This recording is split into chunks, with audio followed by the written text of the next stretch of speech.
আসসালামু আলাইকুম আরহামতুল্লাহ বারাকাত। প্রিয় দর্শক, মহান রাব্বুল আলমিনের দরবারে শুকরিয়া। লক্ষ্মীপুর সদর উপজেলা সামনে মেইন রোডের পাশে এই যে কি সুন্দর ফুলের বাগানটি দেখতেছেন, কত চমৎকার। অনেক রকমের কিন্তু ফুল পরিলক্ষিত হচ্ছে। আপনারা যারা ফুলকে ভালোবাসেন, আশা করে প্রত্যেকে লাইক, শেয়ার, কমেন্ট করিবেন।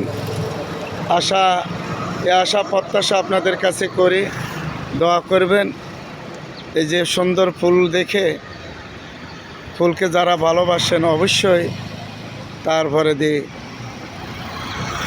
লাইক দিবেন, শেয়ার করবেন, কমেন্ট করে এই প্রত্যাশা আপনাদের কাছে। আসসালামু আলাইকুম রহমতুল্লাহ বারাকাতুহু।